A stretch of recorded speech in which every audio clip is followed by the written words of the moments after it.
First tonight, Governor Dan McKee wants to meet one-on-one with President Trump to talk Revolution Wind. Thank you for joining us. I'm Shannon Hagee. I'm Mike Montecalvo. The Trump administration ordered work on the offshore wind farm to a halt late last month. Kayla Fish joins us now with what the governor and those who have long opposed the project are saying tonight. Kayla?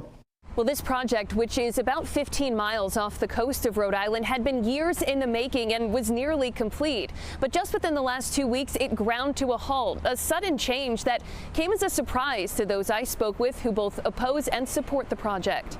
We're very concerned. Governor Dan McKee talking about the state of offshore wind on 12 News at 4 Wednesday. Earlier, McKee sent a letter to the Secretary of the Interior asking to meet with President Donald Trump and outlining his opposition to last month's stop work order for Revolution Wind.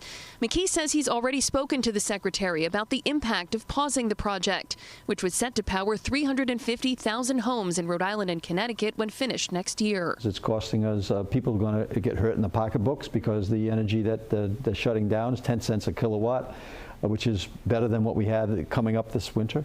And he's open to information, so we've provided him with a full timeline.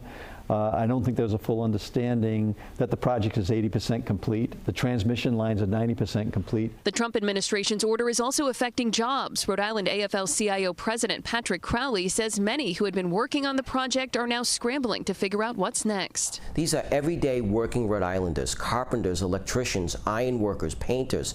Those are the people that have their jobs on the line, and we're hoping to make sure that they get back to work as soon as possible. 12 News asked the White House for comment. A spokesperson didn't address McKee's meeting request specifically, but said, quote, "In just a few months, President Trump has ended Joe Biden's war on American energy and restored American energy dominance." McKee says he hasn't heard back from the White House on the meeting. I say good for the governor asking for a meeting. Why haven't we been invited? Attorney Marissa Desatel represents Rhode Island fishermen fighting the project. She's currently in D.C. to meet with the Department of Interior Thursday and lay out their concerns. She says fishermen have already seen the impacts. They're losing gear as a result of the array cables that have been laid. They're going out to their former fishing sites and there's nothing there. That bell cannot be unrung, but that doesn't mean you should throw the baby out with the bathwater. We've got an opportunity here for the fishermen to finally have a seat at the table. Now, last week, Attorney General Peter Nerona indicated that his office could take legal action against the Trump administration's order, though no lawsuits have been filed yet. In Providence, I'm Kayla Fish, 12 News.